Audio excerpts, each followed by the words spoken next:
Salutations à tous les frères et sœurs en Jésus-Christ dans le monde entier. Je me présente le frère Serge de l'île de la Réunion pour les nouvelles personnes qui ne me connaissent pas encore. Nous allons par la grâce de Dieu faire un cours d'affermissement qui sont les bases de la vie chrétienne pour les nouvelles personnes qui débutent dans leur marche chrétienne, qui sont fraîchement converties, nouvellement converties en Jésus-Christ, en leur communiquant les bases spirituelles de la vie chrétienne qui sont le lait spirituel, je précise bien le lait spirituel, c'est-à-dire les bases de la vie chrétienne et de les garder précieusement dans leur cœur pour leur salut éternel, de leur âme pour leur éternité en Jésus-Christ et pour grandir, pour croître en Jésus-Christ. Et si toi qui es déjà affermi en Jésus-Christ depuis longtemps, ce sera un rappel pour toi, pour ton âme, pour t'encourager à persévérer dedans pour ton éternité. Amen. Avant de commencer, prions frères et sœurs.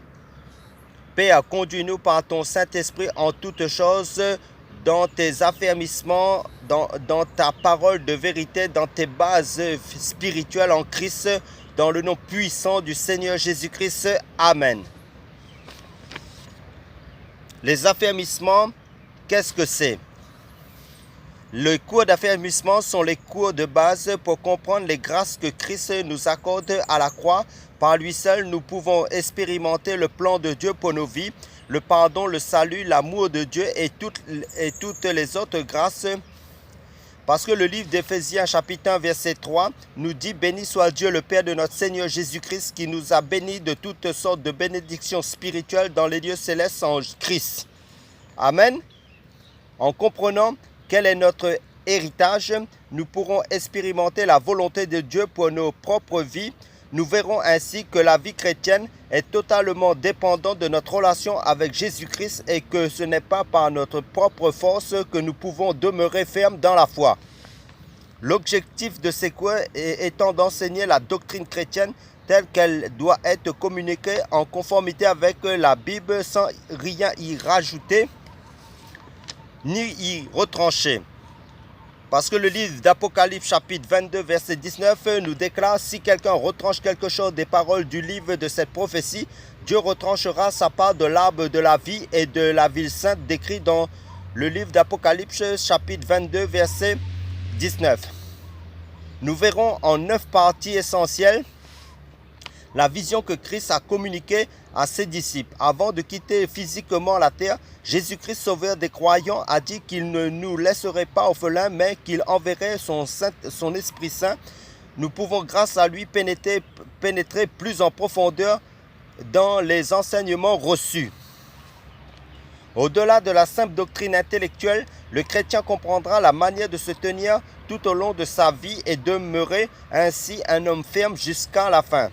Que Dieu nous aide à conserver précieusement ces enseignements inscrits dans nos cœurs et dans nos pensées afin de tenir ferme contre les faiblesses de notre propre chair et contre les mauvaises influences. Donc, comme dans les cours d'affermissement précédents que nous avons déjà abordés dans la vidéo précédente, sur la leçon 1 qui était les 4 vérités spirituelles, aussi sur la leçon 2 qui était l'assurance du salut, et aussi sur la leçon qui était le pardon, que j'ai dit que c'était la leçon 2.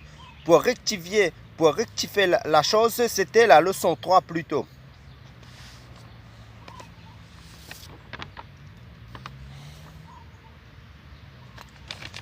Et ensuite, la leçon 4 qui était la croissance chrétienne ou spirituelle.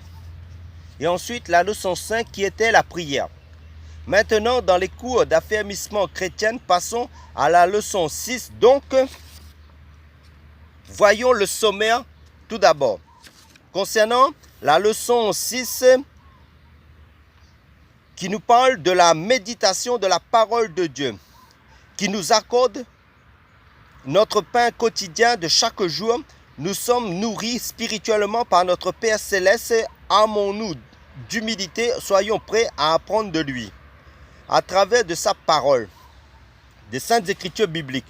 Pour ce fait, nous mettrons en avant quelques méthodes pour s'organiser dans la méditation Que cela soit pour vous un moment riche de réflexion et de révélation personnelle. Au-delà d'une simple connaissance intellectuelle, Dieu promet de se révéler personnellement et de nous faire expérimenter sa volonté parfaite. Nous réussirons, nous prospérerons si nous méditons sa parole. Quotidiennement, notre foi sera basée sur lui et jamais elle ne faillira. Ensuite, nous verrons la leçon 7 concernant le Saint-Esprit. Un mystère pour toutes les religions, souvent même pour les chrétiens, ce qui est malheureux. Christ nous donne l'Esprit Saint. Nous verrons de quoi il s'agit. Est-ce une personne? Son rôle, sa fonction seront abordés. Nous découvrirons aussi à quel point notre marche chrétienne doit être orientée par lui, comment le recevoir, comment être rempli, etc. Au final, quelles seront les conséquences d'une vie remplie de l'Esprit? Ensuite, nous verrons la leçon 7. Non, la leçon 8 plutôt. Nous verrons la leçon 8 concernant la communion chrétienne. Arrivé à cette leçon, nous verrons ce qu'est l'Église. Détrompez-vous, ce n'est pas un bâtiment, elle est le corps de Christ, premièrement sur la terre, constitué de tous les frères et sœurs que nous sommes dans la foi en Jésus-Christ, qui sont nés spirituellement en Christ. Cette Église, selon Dieu, dispose de caractéristiques particulières. Elle est universelle, locale, elle rassemble les membres d'une même ville. À coup sûr, beaucoup seront surpris par cet enseignement pour ceux qui débutent dans leur marche chrétienne en Christ. Vous ne lirez plus la Bible de la même manière lorsque vous comprendrez que vous êtes l'Église, membre du corps du Christ, temple du Saint-Esprit, maison de Dieu en Christ. Ensuite, nous verrons la leçon 9 concernant la communion fraternelle. Cette dernière leçon que j'aborderai, donc cette dernière leçon a abordé la communion fraternelle, la dernière leçon d'affermissement, entièrement basée sur l'amour agapé. Notre communion est avant tout une communion d'esprit. Les chrétiens doivent être reconnus par l'amour qu'ils manifestent envers leur prochain. Le chrétien est rempli d'amour par l'Esprit de Dieu. Comment concrètement pourra-t-il le manifester? C'est ce que nous étudierons ensemble. Ce sujet est profond. Il peut donner un partage et pourquoi pas à une agape entre les frères et sœurs en Christ. Pour commencer, développons la leçon 6 concernant la méditation de la parole de Dieu. Donc, priez comme le dit le psaume 119, verset 18, qui nous dit « Ouvre mes yeux pour que je contemple les merveilles de ta loi ». Avant même de lire la Bible, la parole de Dieu, il faut prier pour que le Saint-Esprit nous conduise dans la compréhension de la parole de Dieu selon le langage spirituel de Dieu. Donc, priez avant de lire la parole de Dieu, avant même de lire la parole de Dieu. Maintenant, une bonne méthode, c'est de prendre la Bible livre par livre. Exemple, l'évangile de Matthieu en entier, méditation de versets clés. Il est conseillé de commencer par l'évangile de Jean, à raison de 1 chapitre par jour pour ceux qui débutent dans la vie chrétienne. Ensuite, méditez le chapitre du jour et en répondant aux questions qui suivent. Des questions que je donne. Exemple, de quoi ou de qui parle le verset que je lis? Est-ce que le passage m'apprend quelque chose sur Dieu dans ce chapitre? Sur Jésus-Christ ou sur le Saint-Esprit? Question, y a-t-il un exemple à suivre ou à ne pas suivre? Une autre question, un ordre auquel obéir? Y a-t-il une promesse? Y a-t-il un avertissement? Quelle vérité Dieu nous révèle-t-il? Une autre question, y a-t-il d'autres passages bibliques qui m'aident à comprendre ce que j'ai lu dans ce chapitre que je lis? Une autre question, quel passage me frappe le plus? Donc, c'est des questions à se poser en méditant la parole de Dieu pour nous approfondir de plus en plus dans la méditation de la parole de Dieu. Donc, chaque jour, demandez-vous quel verset me frappe le plus. Une autre question. Pour ma prière, y a-t-il quelque chose que Dieu me montre? Donc, j'ai à me repentir. Une autre question encore à se poser, auquel croire et obéir. Une autre question que je dois me poser, pour laquelle le remercier et le louer. Une autre question à lui demander. Donc, transformer en prière les leçons apprises lors de la méditation de la parole de Dieu pour s'approfondir davantage dans la méditation, dans la compréhension des choses de Dieu, dans la vérité de la parole de Dieu. Comme remarque, je donnerai, premièrement, ne pas lire la Bible à travers d'autres livres, mais plutôt lire les autres livres à la lumière de la parole de Dieu, de la Bible. Deuxièmement, éviter l'argument du silence, c'est-à-dire vouloir compléter le silence de la Bible en ajoutant d'autres choses.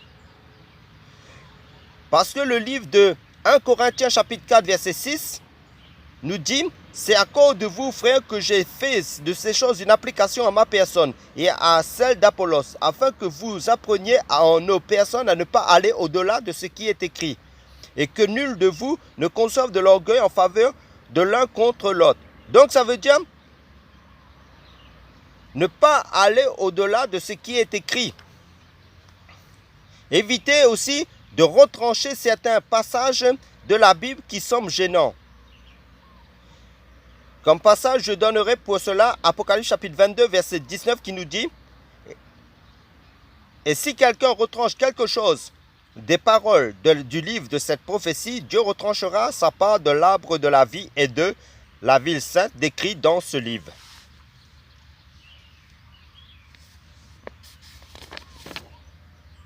Donc, des raisons pour méditer la Bible. Premièrement, être nourri. Ça veut dire quoi? Matthieu chapitre 4 verset 4 nous dit « La parole de Dieu est notre nourriture spirituelle. Notre esprit se nourrit et grandit par elle. Le pain est la nourriture physique pour le corps physique. Et la parole de Dieu est la nourriture spirituelle, le pain du ciel pour notre âme, pour notre esprit. »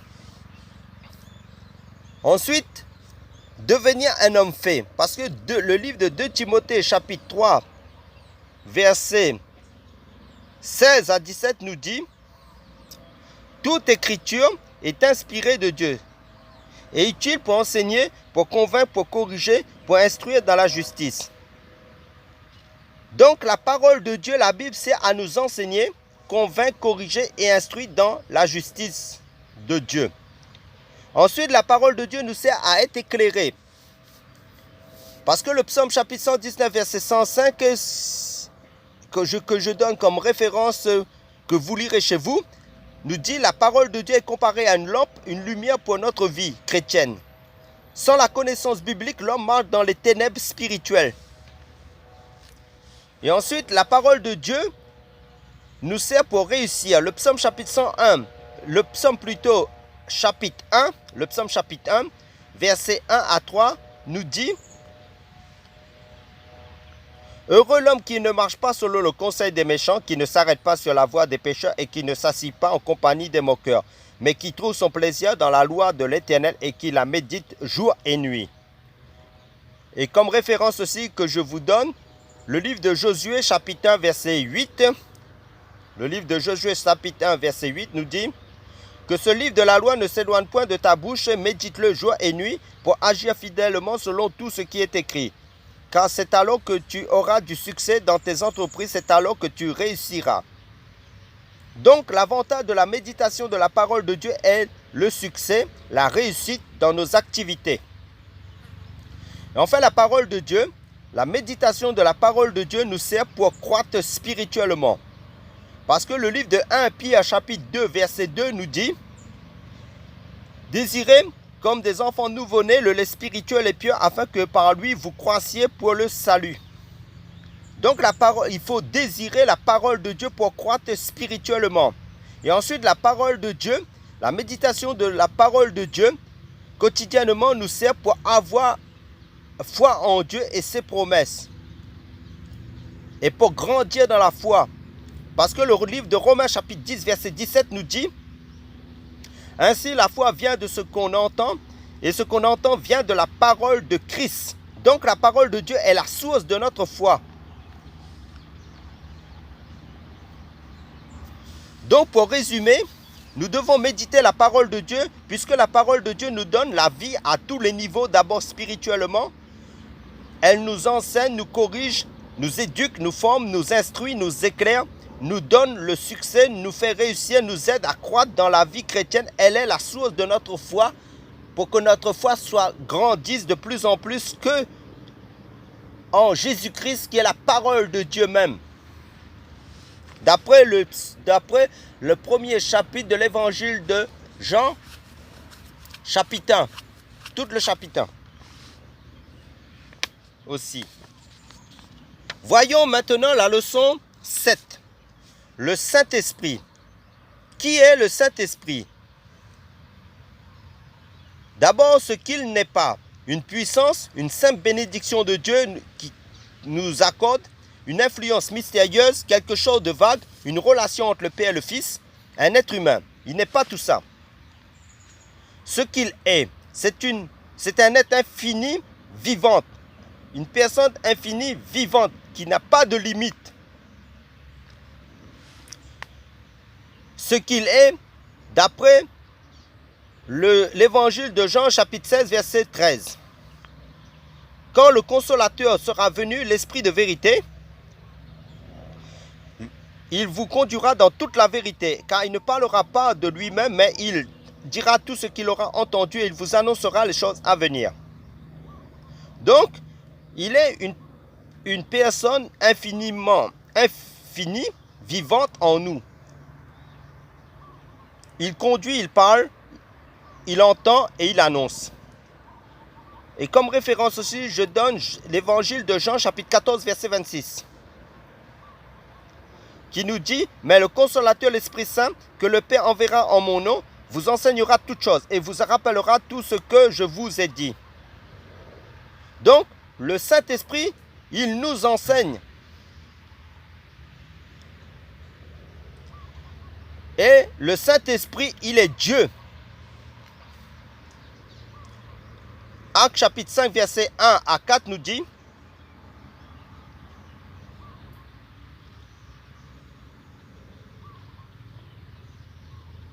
Actes chapitre 5, verset 1. Actes chapitre 5, verset 1 à 4 nous dit: Pierre lui dit: Ananias, pourquoi Satan a-t-il rempli ton cœur au point que tu montes au Saint-Esprit et que tu aies retenu une partie du prix du champ? Et l'évangile de Matthieu chapitre 28, verset 19 nous dit: allez, faites de toutes les nations des disciples, les baptisant au nom du Père, du Fils et du Saint-Esprit. Le Saint-Esprit est au même rang que Dieu, le Père et Fils. Il est le plus puissant, il est plus puissant que tout autre esprit qui puisse exister. Dieu demeure en nous par son esprit, l'esprit est Dieu. Donc Dieu est en nous par son esprit. Le Saint-Esprit est une personne infinie, vivante. Il est Dieu. Il habite en nous depuis que nous avons reçu Jésus-Christ dans notre vie. Il est infiniment plus grand, plus puissant que le diable et tous ses esprits démoniaques. Et la première épître de Jean chapitre 4 verset 4 nous dit: vous petits enfants, vous êtes de Dieu et vous les avez vaincus, parce que celui qui est en vous est plus grand que celui qui est dans le monde. Amen. Le Saint-Esprit est aussi appelé l'Esprit de Dieu, l'Esprit de l'Éternel, l'Esprit Saint, l'Esprit, le Consolateur, le Paraclet, l'Esprit de Jésus, d'après Actes chapitre 16 verset 7. Le Saint-Esprit est aussi appelé l'Esprit de gloire. Pourquoi le Saint-Esprit est-il venu? Comme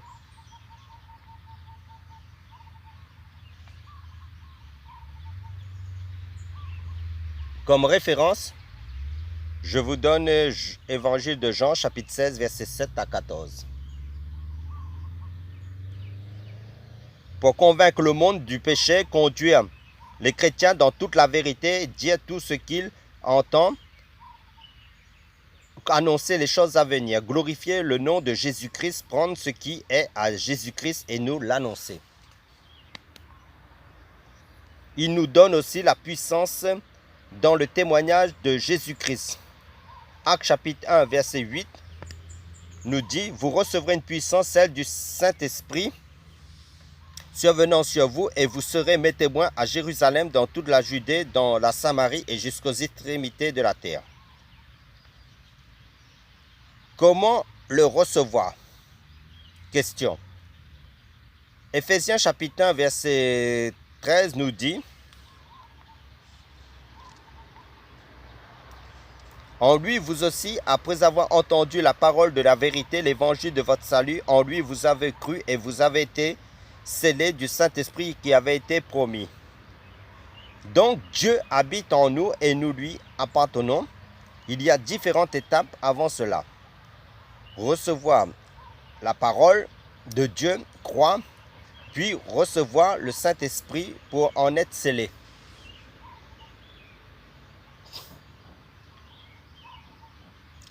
Pour recevoir le Saint-Esprit, il faut donc accepter et recevoir Jésus-Christ dans sa vie. Et le livre de 1 Corinthiens chapitre 6 verset 19 nous dit,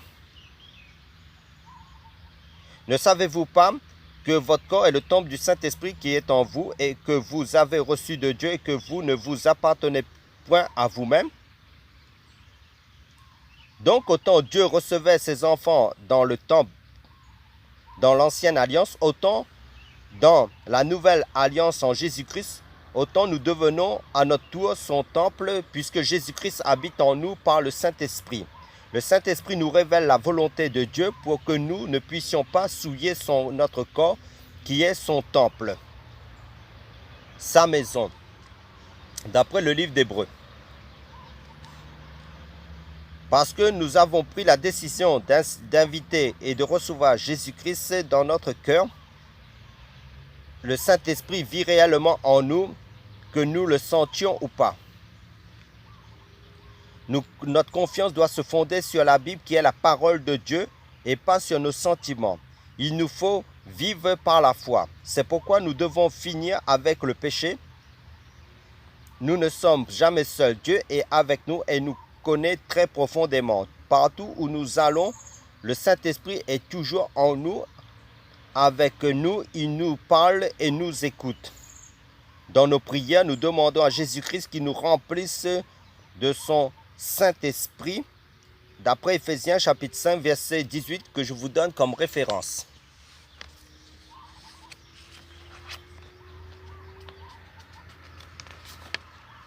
Maintenant, comment être rempli du Saint-Esprit? Pourquoi en être rempli? Comme référence, je vous donne Éphésiens chapitre 5, verset 18 qui nous dit « Ne vous enivrez pas de vin, c'est de la débauche, mais soyez remplis de l'Esprit. » Donc, c'est un ordre de Dieu qui exprime sa volonté, parce que le chrétien ne peut pas faire le bien par ses propres efforts. Question, comment être rempli du Saint-Esprit? La première épître de Jean chapitre 5, verset 14 à 15 nous dit « Voici l'assurance que nous avons auprès de lui. Si nous demandons quelque chose selon sa volonté, il nous écoute. Et si nous savons qu'il nous écoute, quoi que ce soit que nous demandions, nous savons que nous possédons ce que nous lui avons demandé. » Et l'évangile de Marc chapitre 11 verset 24 nous dit « C'est pourquoi je vous dis, tout ce que vous demanderez en priant, croyez que vous l'avez reçu et vous le verrez s'accomplir. » Donc, puisque c'est la volonté de Dieu que nous soyons remplis du Saint-Esprit et qu'il nous promet de nous donner toute chose qui est conforme à sa volonté, nous pouvons maintenant être remplis du Saint-Esprit si nous lui demandons de le faire. Voici maintenant la procédure, la marche à suivre. Premièrement, exprimer le désir, la soif d'être rempli du Saint-Esprit. Comme référence que je vous donne, que vous lirez chez vous, Apocalypse chapitre 21, verset 6 et le psaume chapitre 37, verset 4. Deuxièmement, décider de faire la volonté de Jésus-Christ et renoncer à la vôtre. Comme référence, je vous donne aussi Romains chapitre 6, verset 13, que vous lirez chez vous. Troisièmement, demander à Jésus-Christ de nous remplir de son esprit pour diriger notre vie selon l'exemple de cette prière. Donc, cette prière, c'est « Seigneur Jésus-Christ, je désire vraiment être rempli du Saint-Esprit pour faire ta volonté. Je reconnais avoir péché contre toi et en faisant ma propre volonté. Pardonne-moi maintenant, je renonce à mes péchés et m'engage à t'obéir totalement. Remplis-moi de ton esprit afin d'accomplir ta volonté dans tous les aspects de ma vie. » Amen. Ensuite, quatrièmement, marcher par la foi et par le Saint-Esprit, non pas les sentiments.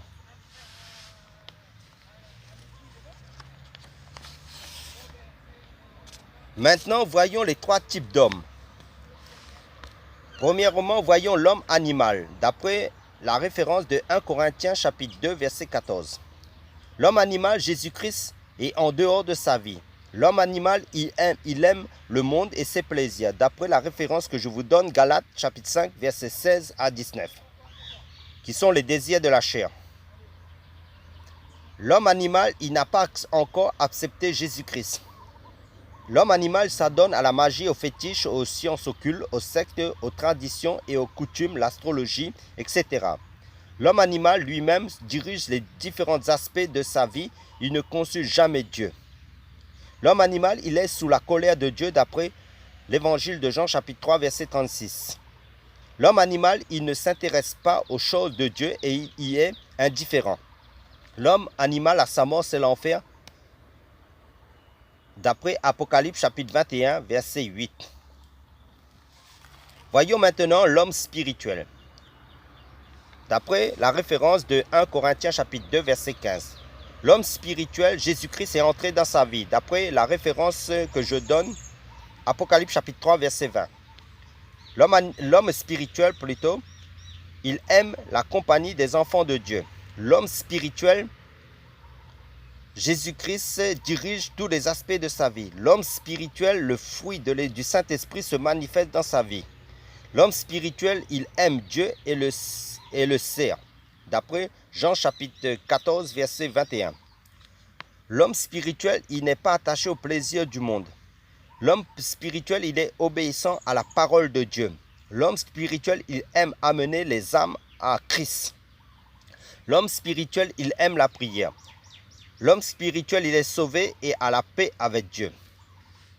L'homme spirituel, cet homme est rempli du Saint-Esprit parce que Jésus-Christ dirige et contrôle tous les aspects de sa vie. D'après le livre de Galates, chapitre 5, verset 17. Voyons maintenant l'homme charnel. D'après la référence de 1 Corinthiens, chapitre 3, verset 1 à 3. L'homme charnel, il a invité Jésus-Christ dans sa vie. Cependant, la prière l'ennuie. L'homme charnel, il dirige lui-même les différents aspects de sa vie. L'homme charnel, il ne prend pas plaisir à la parole de Dieu. L'homme charnel, il fait sa propre volonté et non celle de Dieu. L'homme charnel, les œuvres de la chair sont manifestées encore en lui. D'après Galates chapitre 5, verset 19 à 21. L'homme charnel, il essaie de vivre la vie chrétienne par ses propres efforts. L'homme charnel, il n'aide pas les autres à venir à Jésus-Christ. L'homme charnel, il n'a pas totalement confiance en Dieu. L'homme charnel prend plaisir encore aux choses du monde. Il a un pied dans le monde et un pied avec Jésus-Christ. L'homme charnel, il a les pensées de péché. L'homme charnel, il conteste toujours et dit que l'on exagère. Exemple, Dieu est intolérant.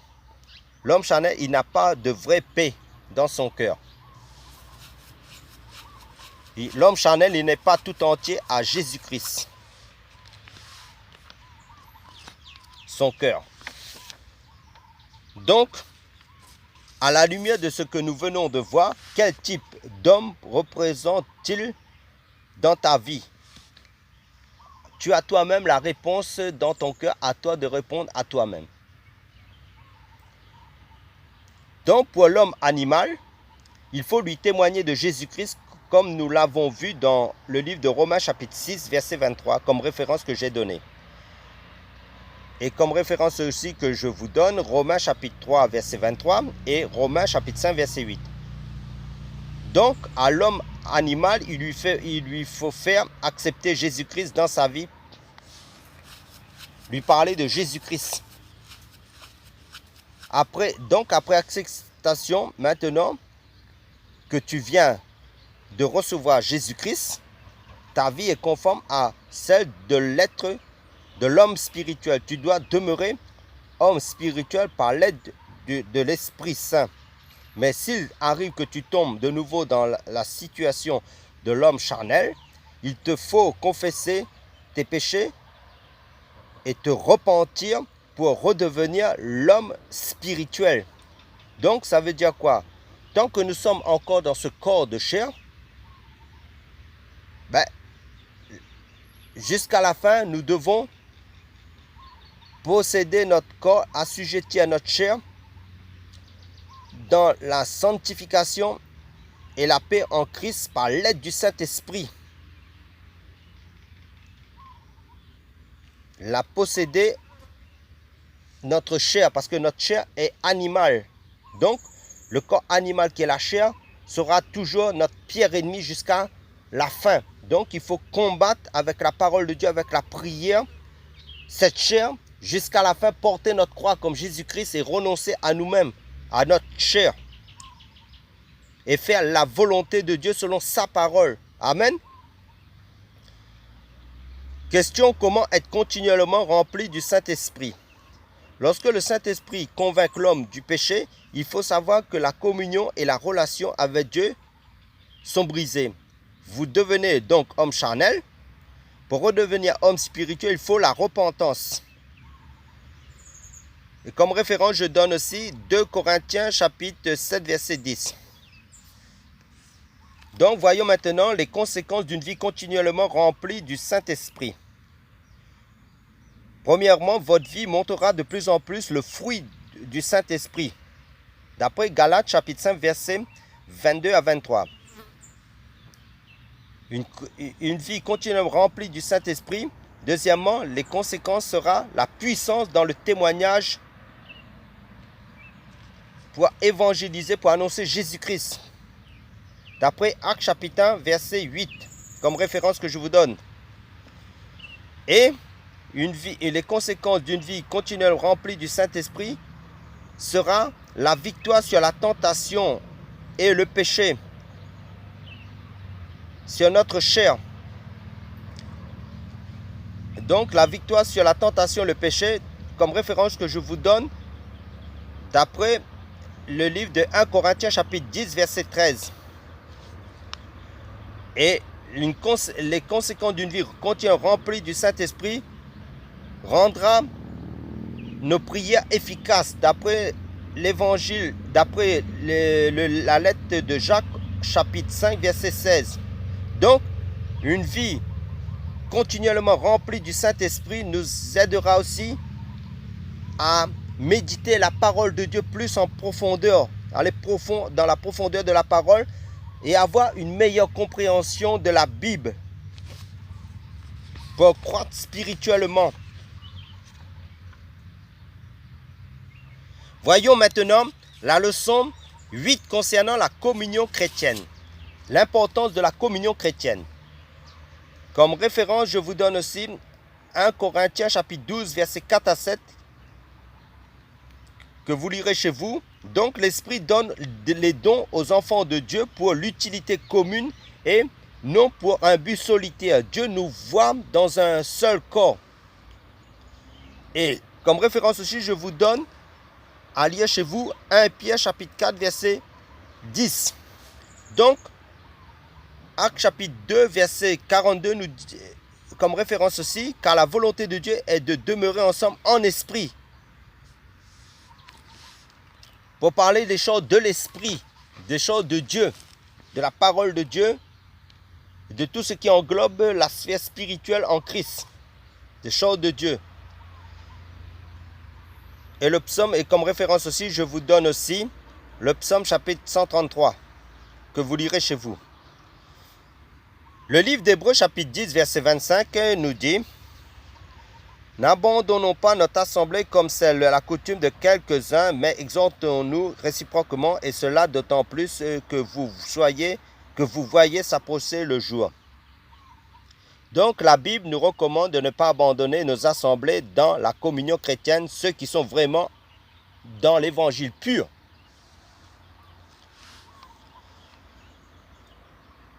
Et voyons maintenant l'Église et ses caractéristiques. L'Église universelle, ce qu'elle n'est pas. Premièrement, elle n'est pas un bâtiment. Actes chapitre 7, verset 48. Actes chapitre 7, verset 48 nous dit: mais le Très-Haut n'habite pas dans ce qui est fait de main d'homme, comme dit le prophète.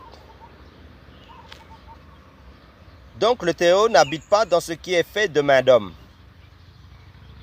Et Actes chapitre 17, verset 24 nous dit: le Dieu qui a fait le monde et tout ce qui s'y trouve, étant le Seigneur du ciel et de la terre, n'habite pas dans les temps faits de main d'homme. Donc l'Église n'est pas un édifice ni une dénomination confessionnelle, ni une organisation humaine. Maintenant voyons ce qu'elle est. Elle est le corps du Christ, d'après le livre d'Éphésiens chapitre 5 verset 23, qui nous dit: le mari est le chef de la femme, comme Christ est le chef de l'Église, qui est son corps et dont il est le sauveur. Donc, le mari est le chef de la femme, comme Christ est le chef de l'Église, qui est son corps, et donc il est le sauveur. Et le livre d'Éphésiens chapitre 1, versets 22 à 23 nous dit: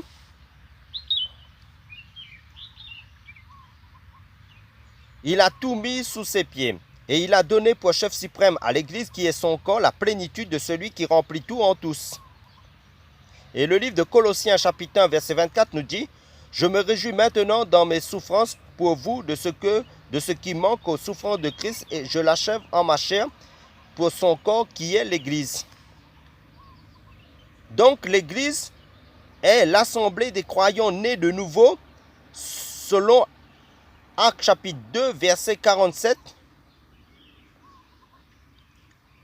Comme référence que je vous donne, que vous lirez chez vous, il fallait d'abord accepter Jésus-Christ.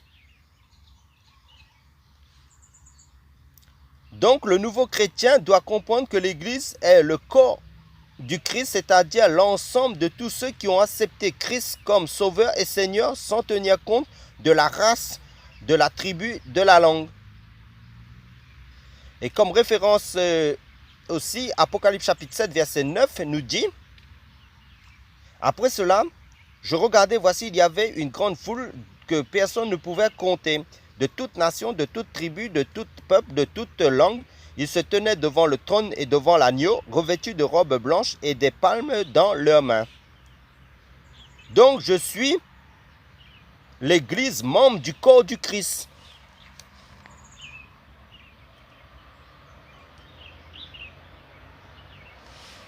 Amen. Voyons maintenant l'Église locale. Actes chapitre 1, Actes chapitre 8, verset 1, à Actes chapitre 13, verset 1 à 14, et Colossiens chapitre 4, verset 15 à 16, et Apocalypse chapitre 2, et Apocalypse chapitre 3.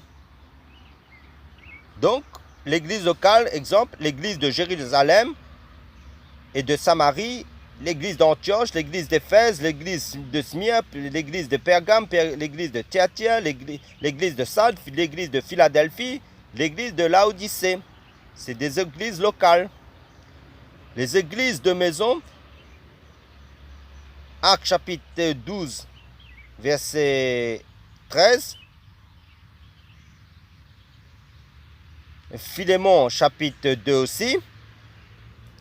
C'est des exemples d'églises de maisons. Donc il y a plusieurs églises locales et de maisons dont les membres, nés de nouveau en Jésus-Christ, forment une église universelle et invisible qui est le corps de Christ. Donc, composition de l'église, chef suprême de l'église Jésus-Christ, d'après Éphésiens chapitre 1 verset 20 à 23 qui nous dit, Éphésiens chapitre 1 verset 20 à 23 qui nous dit,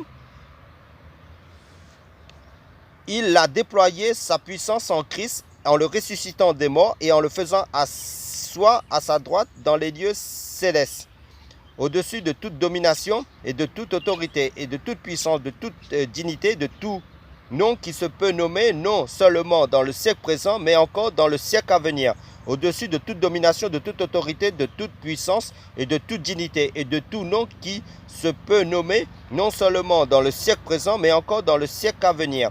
Il a tout mis sous ses pieds. Et il a donné pour chef suprême à l'Église, qui est son corps, la plénitude de celui qui remplit tout en tous. Et Colossiens chapitre 1, verset 18 nous dit, il est la tête du corps de l'Église, il est le commencement, le premier-né d'entre les morts, afin d'être en tout le premier.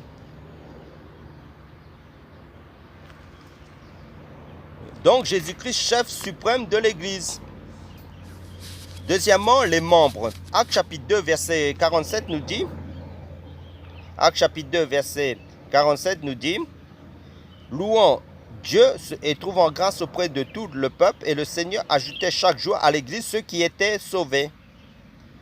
Donc tous ceux qui sont sauvés, qui sont les membres de l'Église, du corps de Christ. Et troisièmement, organisation dans l'église locale. Éphésiens chapitre 4, versets 11 à 12 nous dit, et il a donné les uns comme apôtres, les autres comme prophètes, les autres comme évangélistes, les autres comme pasteurs et docteurs, pour le perfectionnement des saints en vue de l'œuvre du ministère et de l'édification du corps de Christ. Et Actes chapitre 6, versets 2 à 3, Actes chapitre 6, versets 2 à 3 nous dit, les 12 convoquèrent la multitude des disciples et dirent, il n'est pas convenable que nous laissions la parole de Dieu pour servir aux tables. C'est pourquoi, frères, choisissez parmi vous 7 hommes de qui l'on rende un bon témoignage, qui soient pleins d'Esprit Saint et de sagesse, et que nous changerons de cet emploi. Et 1 Corinthiens chapitre 14, verset 33 nous dit,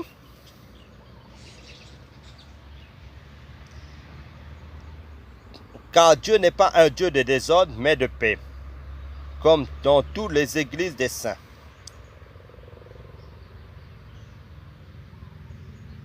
L'église des saints. Donc, par souci de la bonne cohésion spirituelle au sein des églises locales, Dieu a établi une certaine hiérarchie à laquelle obéir, apôtre, prophète, docteur. Comme référence, je vous donne aussi le passage de 1 Corinthiens chapitre 12, verset 28 que vous lirez chez vous, et Éphésiens chapitre 4, verset 11 que vous lirez chez vous. Donc, les caractéristiques d'une église locale selon la Bible, Éphésiens chapitre 4, verset 5 à 6, qui nous déclare qu'il y a un seul Seigneur, une seule foi, un seul baptême, un seul Dieu et Père de tous, qui est au-dessus de tous et parmi tous et en tous. Donc, premièrement, Jésus-Christ seul et unique chef suprême, d'après Éphésiens chapitre 1, verset 20 à 23, que je vous donne. Et deuxièmement, Jésus-Christ seul et unique fondement et consommateur de la foi, d'après la référence de Hébreux chapitre 12, verset 2, que je vous donne, que vous lirez chez vous. Et troisièmement, la Bible, qui est composée de 66 livres, est unique, source et autorité suprême en matière de la foi, d'après 2 Timothée chapitre 3, verset 5, que je vous donne à lire chez vous, dans votre méditation de la parole de Dieu. Et petit 4, quatrièmement, Jésus-Christ seul et unique médiateur en Dieu et les hommes, d'après la référence de 1 Timothée chapitre 2, verset 5, que vous lirez aussi. Et cinquièmement, Jésus-Christ est le Fils de Dieu et Dieu. Et sixièmement, le Saint-Esprit est Dieu au même rang que le Père est Fils. Le Fils. Septièmement, proclamer que l'homme est sauvé par grâce au moyen de la foi en Jésus-Christ et non par les œuvres. D'après la référence d'Éphésiens chapitre 2, versets 8 à 9, que je vous donne à lire chez vous, et Galates chapitre 2, verset 21, et Romains chapitre 3, verset 28 aussi, que vous lirez chez vous. Et huitièmement, pas de salut après la mort, d'après la référence d'Hébreux chapitre 9, verset 27, que vous lirez chez vous aussi. Et neuvièmement, prêcher le baptême par immersion et pratiquer la Sainte Seine. Dixièmement, pas de représentation quelconque de Dieu. Et d'après Exode chapitre 20, verset 3 à 6. Exode chapitre 20, verset 3 à 6, que je vous donne à lire chez vous, dans votre méditation de la parole de Dieu aussi. Et onzièmement, reconnaître que Jésus-Christ est mort, ressuscité, monté au ciel, et de là, il reviendra, il y aura enlèvement des saints, juger les vivants et les morts, les sauver pour la gloire éternelle, tandis que les non-convertis pour la perdition éternelle, le temps de feu et le soufre. Et de soufre. Passons maintenant à la leçon 9, qui est la dernière leçon. La communion fraternelle. Concernant l'amour, plus qu'un sentiment, ce que l'amour n'est pas. L'amour, il n'est pas envieux, il ne se vante point, il ne s'enfle pas d'orgueil, il ne cherche point son intérêt, il ne soupçonne point le mal, il ne se réjouit pas de l'injustice. C'est ici mon commandement, aimez-vous les uns les autres comme je vous ai aimé, nous dit Jésus-Christ. Jésus reprit donc la parole et leur dit, en vérité, je vous le dis, le Fils ne peut rien faire de lui-même. Il ne fait que ce qu'il voit faire au Père. Et tout ce que le Père fait, le Fils aussi le fait pareillement. D'après la référence que je vous donne, que vous lirez aussi chez vous, Évangile de Jean chapitre 15, verset 12 et l'Évangile de Jean chapitre 5, verset 19.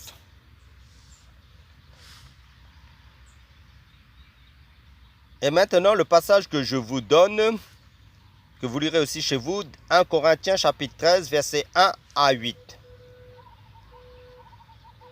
Quand je parlerai les langues des hommes et des anges, si je n'ai pas la charité, je suis un airain qui résonne, ou une cymbale qui retentit. La charité ne périt jamais, les prophéties prendront fin, les langues cesseront, la connaissance disparaîtra. Maintenant, ce que l'amour est. L'amour est patient, plein de bonté, il se réjouit de la vérité, il croit tout, il espère tout, il supporte tout, et surtout, il ne périt jamais. Voici les différents types d'amour. L'amour est la définition de l'amour éros, c'est-à-dire érotique. Égal signifie, c'est l'amour qui a attrait au sexe, lequel pousse l'homme vers la femme. C'est l'amour charnel. Maintenant, voyons le deuxième type d'amour, l'amour fidéo, c'est-à-dire filial. Égal signifie, il s'agit de l'amour naturel, affection, l'amour naturel. Maintenant, voyons troisièmement l'amour agapé. Égal signifie, il s'agit de l'amour désintéressé, l'amour divin, l'amour selon Dieu.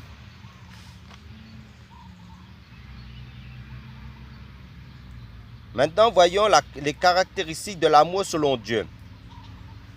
Matthieu chapitre 5, versets 44 à 46 nous déclare, « Mais moi, je vous dis, aimez vos ennemis, bénissez ceux qui vous maudissent, faites du bien à ceux qui vous haïssent et priez pour ceux qui vous maltraitent et qui vous persécutent. »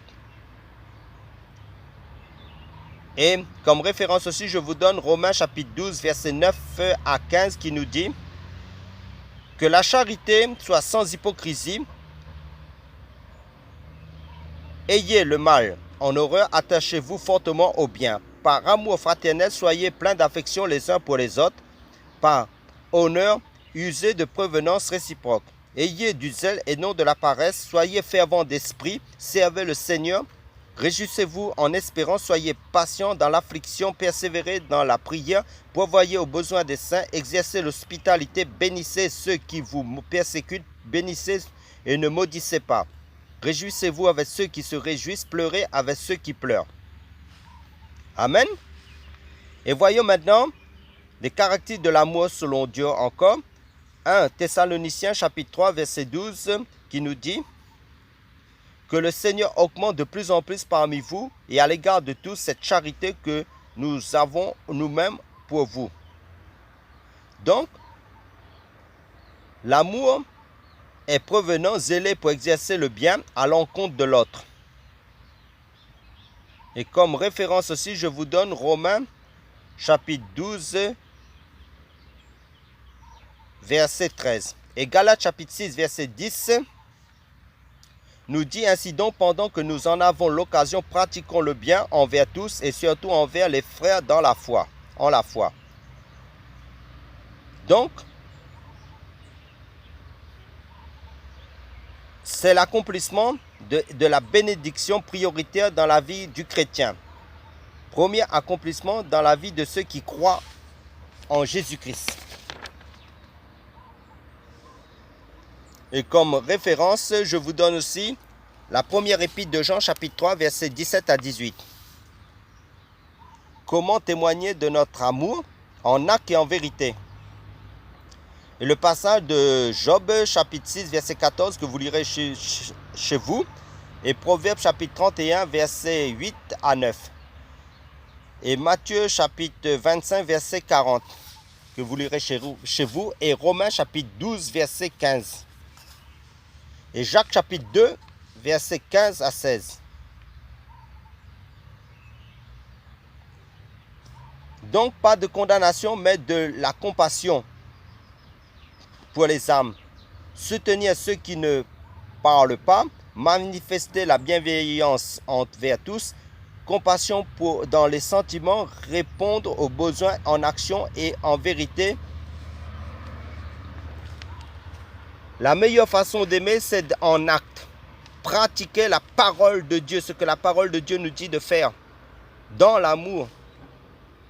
Visiter les malades, les prisonniers, les nécessiteux, les orphelins, les veuves. Exercer l'hospitalité à l'endroit envers tout le monde. Dans la fraction du pain, dans le paiement des travailleurs. Jacques chapitre 5 verset 4 nous dit, Jacques chapitre 5 verset 4 nous dit, voici le salaire des ouvriers qui ont moissonné vos champs et dont vous les avez frustrés. Frustrés, cris et le cri de moissonneurs sont parvenus jusqu'aux oreilles du Seigneur des armées. Aussi s'occuper des veuves, des orphelins, des nécessiteux, être sensible à la misère des autres. Comme référence, je vous donne aussi Job chapitre 6 verset 14 qui nous dit « Celui qui souffre a droit à la compassion de son ami, même quand il abandonnerait la crainte du Tout-Puissant. » Et Proverbe chapitre 31 verset 8 à 9 nous déclare « Ouvre ta bouche pour le muet, pour la cause de tous les délaissés. » Et la lettre de Jacques chapitre 2 verset 9 nous dit « Mais si vous faites acception de personne, vous commettez un péché. Vous êtes condamnés par la loi comme des transgresseurs. » Maintenant, voyons la relation personnelle entre les hommes.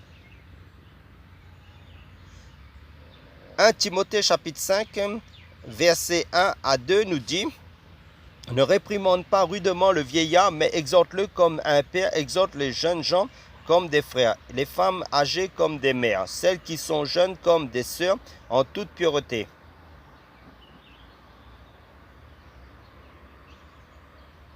Donc, quelle attitude devons-nous avoir vis-à-vis des hommes, des femmes âgées, des jeunes hommes, les jeunes femmes, les enfants, les veuves et les célibataires. Une question à se poser d'après ce passage qui nous éclaire.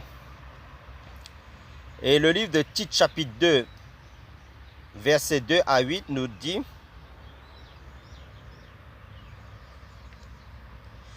dites que le vieillard doit être sobre, honnête, modéré, saint dans la foi, dans la charité, dans la patience. Dit que les femmes âgées doivent avoir à l'extérieur qui convient à la sainteté, n'être ni médisantes, ni à donner au vin, qu'elles doivent donner de bonnes instructions dans le but d'apprendre aux jeunes femmes à aimer leur mari et leurs enfants, à être retenues chaste, occupées aux soins domestiques, bonnes, soumises à leur mari, afin que la parole de Dieu ne soit pas blasphémée. Exhorte de même les jeunes gens à être modérés, te montrant toi-même à tout égard un modèle de bonnes œuvres, en donnant un enseignement pur, digne, une parole sainte, saine, irréprochable, afin que l'adversaire soit confus, n'ayant aucun mal à dire de nous. Donc, la parole est claire.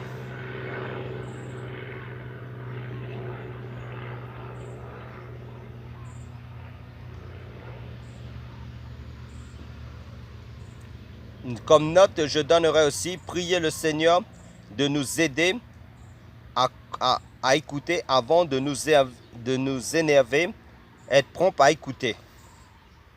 Amen.